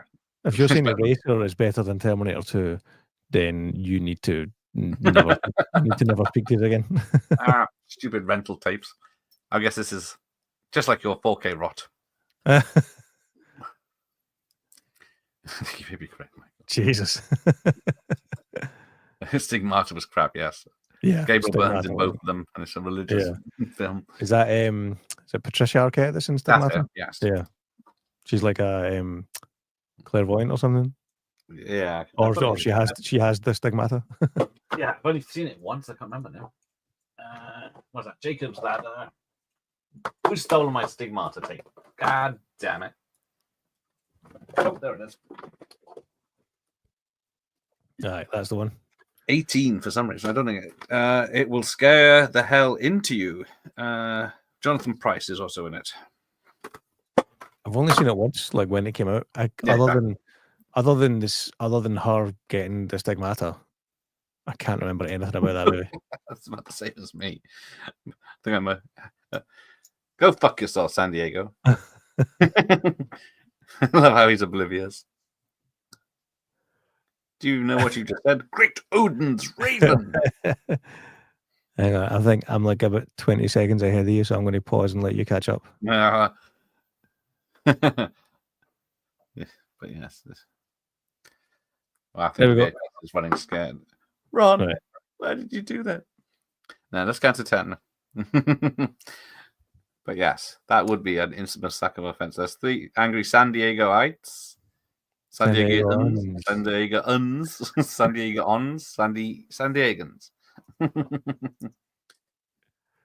They want Ron's blood. Why did you say that? Why? Dr. Spaceman. Yes, I do. I've been watching a lot of 30 Rock clips recently. It kind of goes through cycles for me of clips of that popping up on my Instagram feed. because a lot of it is also stuff that wouldn't. Yeah. Very tough stuff for today's audience. But Will Ferrell does have cameos in it as a bitch hunter, which is something That's right. not going down well either. Put the mimosas down, bitch. Oh, this is the director's daughter, I think, is it? You're a ring man, Ron Burgundy. I think it's his wife as well with her. Yeah. I don't know. I'm ahead of myself now on this VHS. People just chucking stuff at him. Yep, that's what I'm at. He's walking through the streets. Yes, that's right. I'm ahead. You're an awful man, Ron Burgundy. I don't know how many times they have to film that one. Truly a disappointment. Bob Dylan once wrote, "The times are changing." Ron Burgundy had never heard that song. Okay, we're at the same bit now. There we go. Engage thrusters. Yes. So yes, Terminator 1 is a 15 now. Stigmata is a 15 now. Return of the Jedi is now a PG this week. It's been reevaluated. What was it before? A U. All the original ones are U's, but now. Oh, that's right. Yeah.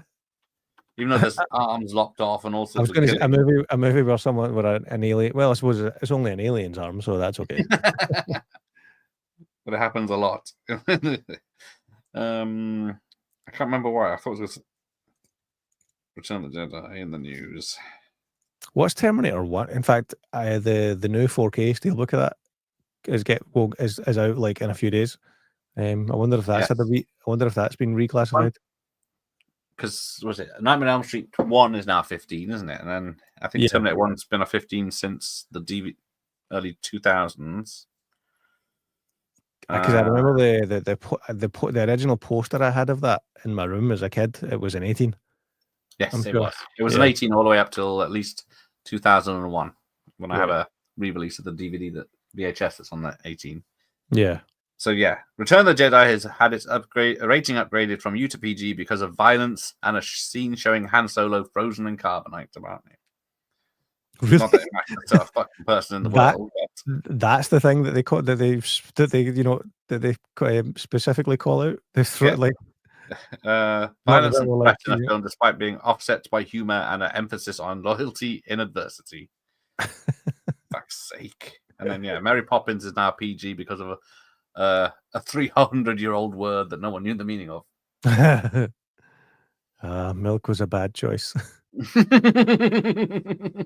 Again, just like honestly, it's almost subconscious. Like every morning when I'm getting the kids cereal, like you cannot like see a carton or a thing of milk and not, even if you don't say it out loud, but like every time I see milk or I have a carton of milk or a bottle of milk, that's in my mind. That's all I'm saying.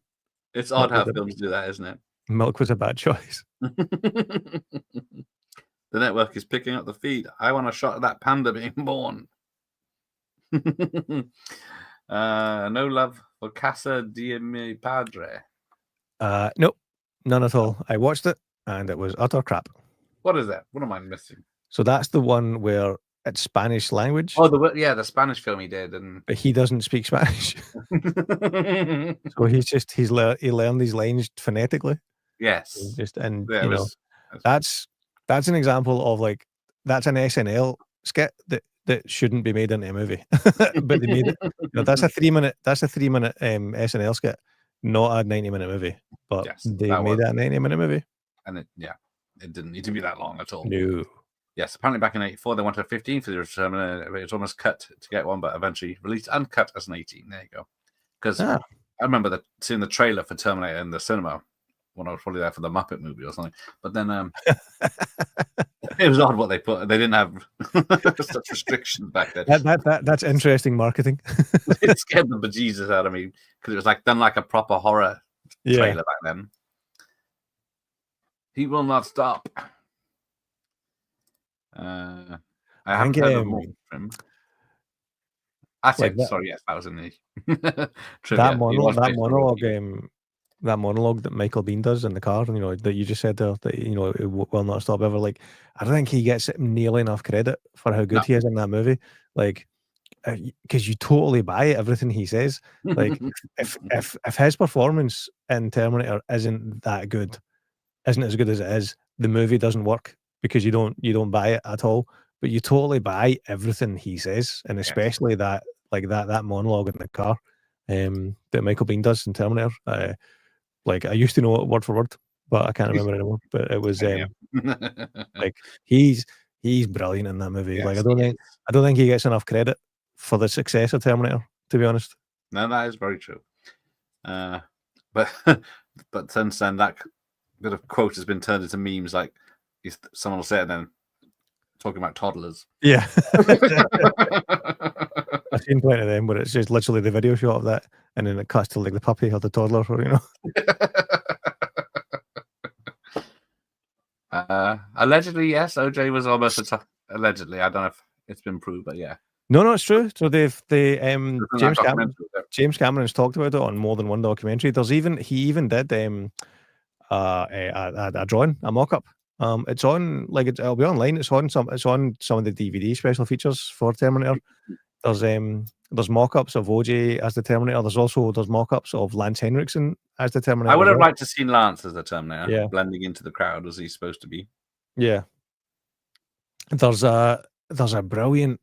Again, we keep talking about Terminator and not Anchorman, but I got it with Anchorman. This is a good story worth telling. Oh, it's a good story, though. There's a radio play series on Spotify that's called Blockbuster. It's about 3 or 4 years old. They only did like 2 or 3 seasons of it. Season 1 was the story of young Steven Spielberg making Jaws and young George Lucas making Star Wars. And it's like I say radio play, but yeah, you know, it's the best way to describe it, because it's not a podcast. It's a fictional, you know, radio play where they've got voice actors, you know, playing these characters. Anyway, so season 1 is Spielberg with Jaws and George Lucas with Star Wars. But season 2 is James Cameron, and it's, you know, it tells you it's like an audio play story of the James Cameron early years, and it's really well done. It's really well done, and they talk about the way they got financing for Terminator. And one of the things they did was, one of the main financiers for Terminator, the first Terminator, was a company or a organization in London.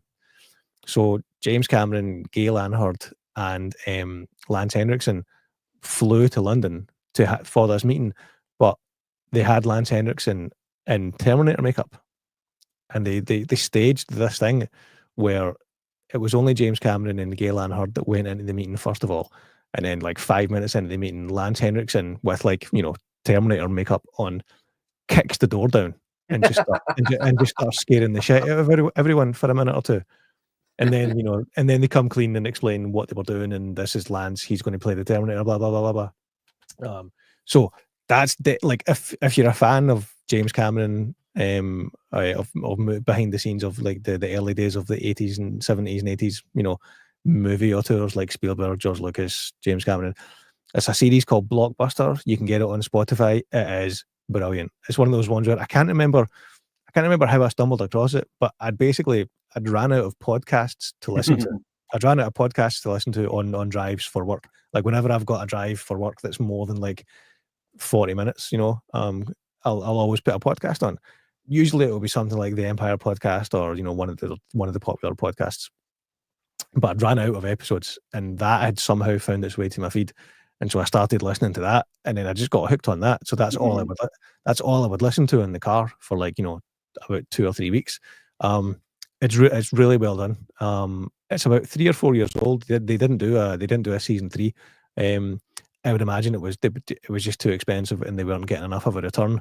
But it's, you know, it's so well made, and it's, you know, even though it's only audio format, it's the story of young Spielberg, young George Lucas, and young James Cameron, and how they became what they became. And little tidbits like that are brilliant. The way they describe it, the way it's acted out, yeah. Blockbuster on Spotify is very good.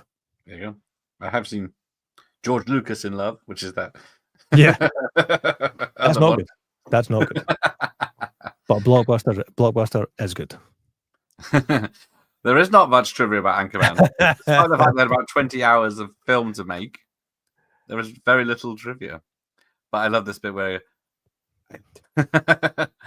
he regrets jumping in with her. I immediately that's another like public. I regret this. Yeah, like people will know the memes who've not even seen the movie. Like people will recognize that it's that entrenched and like solidified in pop culture. Like everyone will know the memes, but they might not even know the movie. My favorite is coming up where God does not want her to live.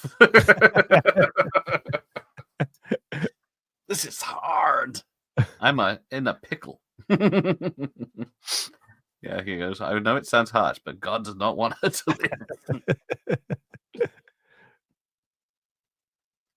live. It's clear now. There we go. Now they did. I thought it was when he runs in the bar, when he runs into the toilets and comes out. I thought it was a change. Just he changed, but you don't see his face on it. You just see someone in a wig go through. Yeah. Then he comes out. It's just a Texas switch or whatever they call it.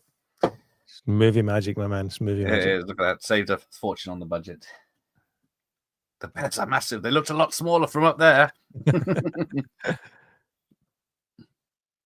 Yeah, I'm actually surprised that the IMDb trivia page for Anchorman is quite bare. Yeah, I couldn't find very little.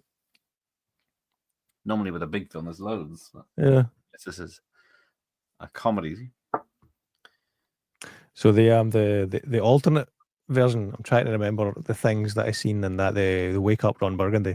So what have we got? So we've got I keep coming back to the alarm clock, like criminal gang. What else? Well, if that was the original script, where the hell would it fit into this? Yeah, but I think that's the kind of the double-edged sword of having guys who can improv well. When you let them off the reins, you're going to get 4 different movies, worth of content. Yes. So that's like the editors of this movie are probably the unsung heroes, because they'll have got all of this raw footage, and the assembly cut must have been like 6 hours long or something. Oh yes, it was. I would not know where to start with the. But like how many movies can say that they shot so much usable content that they have an entirely alternate version of the movie that they slightly reworked and threw in some voiceover and made it a pseudo sequel, because that's what they did, wasn't it? Like with the voiceover and stuff, they kind of played it off as an actual sequel. Yeah, because it starts off with Veronica's gone away on holiday or to an award ceremony, so she's not in the first half. Like she's not in the first half of this film, and then they just use alternate scenes, and then eventually she comes back to when she's introduced in the film, and then they just used reaction shots from her for that. Yeah. Bit, and then he was glad to see her, and all. And then the voiceover guy just basically pasting it over to like connect the dots. Yeah, yeah, and then she gets the story, and then because he fucks up the story by going to interview the guy that. Yeah, from her notes, that is the actual bad guy, and then he escapes, and they lose him. But yeah, I think my favorite bit. There's 2 bits that I really like from the Watch Cup is when they're going to kill Bran Fantana because they're hungry 5 minutes after they get lost in the woods. Yeah, they're hungry, and they're going to smash his skull in, and then just over his shoulder you can see there's a Burger King, 7-Eleven, and a petrol station. And then the other bit is when Brick comes back to life and says, "Stand down, Burgundy. We're going to go through the Delta, spread out Scorpion formation, and then the captain's back." Well, we don't remember that bit. It's like one line, basically, but yeah. Oh, Baxter, you're still alive. We did miss the Christina Applegate side boob earlier on when she's in there. Cook in his imagination when he comes home from work and she's been slaving over the effort. If only there was like some sort of global communication network where you could search for such an image. I guess it's lost for the ages. And then he's got 2 kids, and then said, "Daddy's home. Hello, boys. No eye contact." I can't even remember the main story of Anchorman 2. I keep coming back to that stupid story with the shark. Yes, it's a 24-hour news station, isn't it? And then That's right. Yeah. they cut to a chase, and then they take a road chase, and then and it's the birth of Fox News. So I guess what's going to happen? It could be so and so. He could be on a meth run, or could kidnap someone, or just totally making up stuff, and then spot on news for today. I immediately regretted this decision. Again, it's just... I hate you, Ron Burgundy, but do I respect you? I mean, I know we're joking, but like, we're half joking, half serious. But like, is there genuinely another movie that's more quoted than this? Like, not this millennium, I don't think. I know someone earlier on mentioned Scarface, but like Scarface only has like one memorable line that everyone knows. Ooh. Well, I say hello to my little friend. That's the one famous line from Scarface. But this movie's got like 20 famous quotable lines. Yeah, it's more memes and gifs. Yes, I've love. Yes, immediately get the decision, said Chris. See, there you go. Airplane. That's quite cool. Ooh, that's a contender. I would say that's a contender. Fucking hell. I thought I blocked him.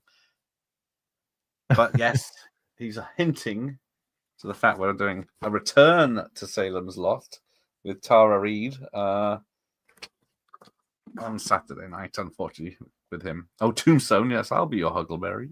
I mean, I love Tombstone. That's top of my, like, that and Big Trouble in Little China are top of my, like, 4K wish lists. Like, I want them to do a 4K restoration of both those movies. Yeah. But I wouldn't say as much as I love Tombstone, I wouldn't say it's as quotable as Anchorman. There's definitely quotable lines, like "I'm your Huckleberry" and "Say When," but that's just 2. Like, isn't it another Michael Biehn film? That is, and he's good in that as well. Yeah. But that's I think. Didn't we do The Rock, and he's in that as well? Michael Biehn, yeah, we did do The Rock. Yeah, that's right. God, that was a while ago. It was a while. God, Tara Reid will not be joining the stream. I can guarantee that. Honor on that one. I subjected myself to a Sharknado movie marathon a few weeks ago. Actually, probably over a month ago now. It's one of my kids loves shark movies. And I remember showing her I was like, let's put the first one on for a laugh, and then it was like, there's 5 more of these, and then she was like, oh, we should watch them, and I was like, oh, yeah, that'll be funny, why not? Jesus Christ, like, some of this, I mean, you probably haven't seen all 6 Sharknado movies, but there is some absolutely batshit mental stuff in those movies that's just played off as, normal. Like, it's like absolutely mental. I'm not even going to ask her because I can see her manager and publicist, but she was only about 10 or something when she did the film. She's barely in it. Play for Blood, remember? Who thinks this? Who do you think is funnier? Adam Sandler, Will Ferrell, or Jim Carrey? Is that Jim Carrey? Is that 90s or is that all over? I don't rate Adam Sandler that much as a comedian. Like, he's in some funny movies. Like, yeah, Happy Gilmore is funny.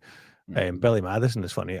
But see, when he does characters with stupid voices, like, so, and we're still too close to Halloween for me to like, for me to talk about Adam Sandler and not be traumatized. But there's 5 people in my house. 2 of them bloody love Hubie Halloween. Halloween. I love it too. Oh, you sadistic mofo. Let's watch it now. We've finished this film. It's so unbearably bad. But every year for the month of October, that gets played in my house. I won't say every day because that would be an exaggeration, but every other day, 3, 4, 5 times a week, Hubie Halloween gets played in this. You're going to be watching it on your own when they've gone to college singing. It's bloody. It's so bad. It's so bad. So I like Adam Sandler in general. I think he's done some great movies, but when he does movies with a stupid voice, like Little Nicky, I hate Little Nicky. The stupid voice just annoys me. And then The Waterboy, I do like that movie, but I just wish he didn't do the stupid voice. And then Hubie Halloween, I don't like the movie and I don't like the stupid voice. So yeah. But Mama says that. No, that's terrible. Oh, that flew by. Yeah. And then Jack Black kicking the dog and missing. Oh, that was that scene in the cinema for the first time, just proper belly laugh, like actual stomach cramps from like one of those laughs. Like, yeah, it's best. And then we get some Smokey and the Bandit 2. Yeah. Return to sounds like it's the only good film I've seen her in. She's in The Big Lebowski. She's in The American Pies. Who are we talking about? Tara Reid. That's American Pie 1 is probably the last time, the one and only time she was like doing a genuine performance. I thought I did fancy her in that one. I think what's the one I'm trying to think of? Horror film based on a video game. Oh, was it Alone in the Dark? Alone in the Dark, yeah. With Christian Slater, was it? I think so, yes. She's in Van Wilder as his girlfriend. Is she? Yes. She's in a shit ton of Christmas films. So like Sharknado 5, Sharknado, Big Lebowski 2, a short. That's all the characters, I think. The Crow, Wicked Prayer. Come on, people. Here's a pop quiz for everyone in the comments. So I was watching Anchorman on Paramount Plus, just on a screen just to the side here. Which movie has Paramount Plus automatically started playing now that Anchorman is finished? Now the clue is it's a movie that we've talked about in this stream. So the first person to guess the movie that Paramount Plus suggested will win a special prize that Gareth will arrange. It will be Jimmy's vinyl collection. you can get this limited edition empty can of sugar-free Iron Brew from Banksy. Yeah, Carrie from Michael Myers, Ferrell and Carrie over Sandler any day. Obviously, these people have never seen Hubie Halloween. It wasn't Genesis Michael Myers. No, it wasn't Dark Fate. It wasn't Terminator 3. All comedians start funny and then become either serious or good or seriously unfunny. Yes, it wasn't Team America Horror Cat Dad. I am sadistic. Hang on, he's the one that chose Return to Sailor's Lot. Big Lebowski, yes, he's in that. Big Daddy. Oh, it was the first movie I saw Adam Unknown. I can't remember the first movie I ever saw Jim Carrey in. I think Elf was the first movie I saw. Well, Ferrell. Big Daddy's okay because it's got a bit of it's got like a bit of heart to the story, but crucially, he's not doing a stupid voice. Yes, she's Bunny Lebowski in The Big Lebowski. She's only in a few scenes. It wasn't End of Days Michael Myers. Oh, only two. Oh, Madison. Yeah, Gilmore. I'm not one fan of Billy Madison. I like Happy Gilmore though. There he is. Alone in the Dark. Al's lining up his next watch party. And she was the villain in Crow 3. Hi Ben. Which one is Salvation? Is it City of Angels? There's two, and then the Crow Salvation. I can't remember who's in which one now. You've got the Terminator 2 kid is in one of them. That's it. I was trying to think. What's his name? And then you've got that guy Furlong, Edward Furlong. Ed Furlong's, yeah. And then you've got the guy Goran Visnic, who was in ER for a while. He was in one of the other Crow sequels. I've still not seen the remake. Did you see the remake? No. I like how you said that. No, don't be ridiculous, young man. Why would I? I've learned from like Matrix 4 and obviously. Obviously, Will Ferrell has moustache. Adam Sandler wore a wig and grew a goatee. And don't mess with the Zohan. Wicked Prayer. Very unfunny, Oh, yes. that's right, because she's in. I don't think I've seen Wicked Prayer, but I do remember the poster or the cover for it, and she's on like, she's very much like used on the main cover, isn't she? On the poster for it. Matt Damon.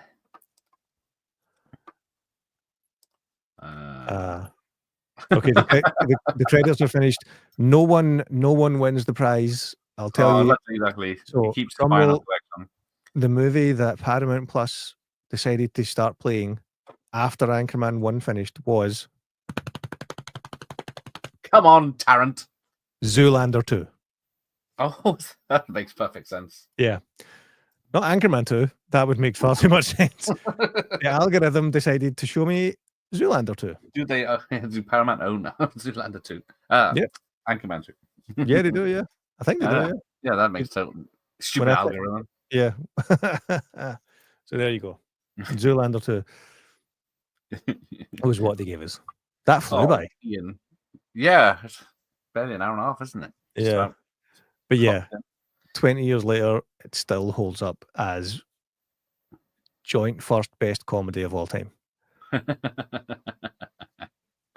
Does it really? Ian, what is wrong? Yeah. Watch the first Zoolander. That's fun. Yeah. You don't need to see the sequel.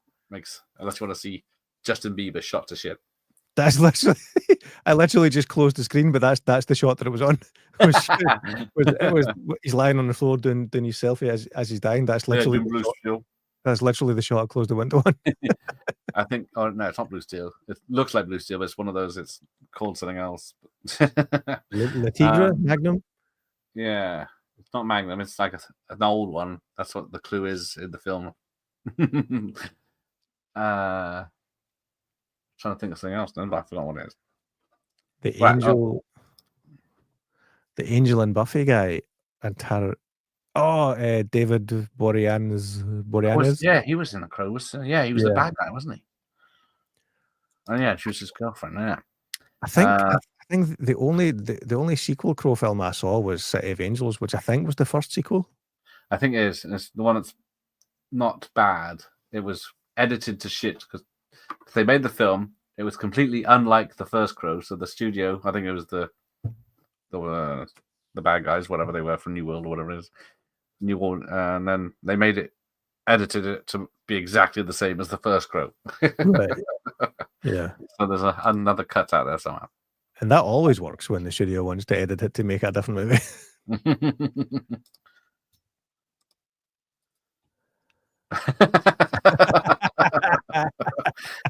How dare they?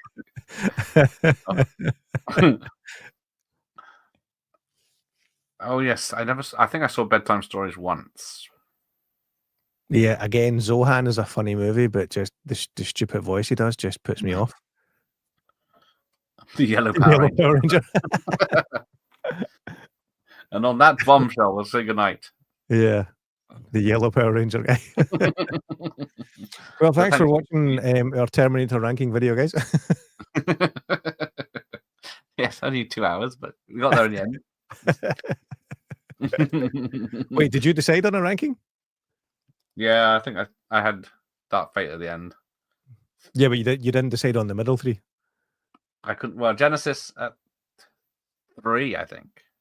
Right. Then Salvation. Then can't remember how many others. Then Dark Fate. I think that's all of them, isn't it? Oh no, 2, 1. Genesis 3. Salvation. Dark Fate. Wait, you forgot one. That's only 5. Is it? What did I forget? I thought I had them. 2, 1. 2, 1. Genesis. Salvation. What's that? Salvation. Then Dark Fate, isn't it? What about so Terminator 3? Where did I put that? I'm 4th. Okay. Okay, clearly we've broke Gareth with this, so we should call it. Yeah, my head hurt. Too late. Yes, thank you. Take care, everyone. Thanks, guys. All right. Yes. I forgot 3. So, yes, everyone noticed. Right. Fine. Goodbye.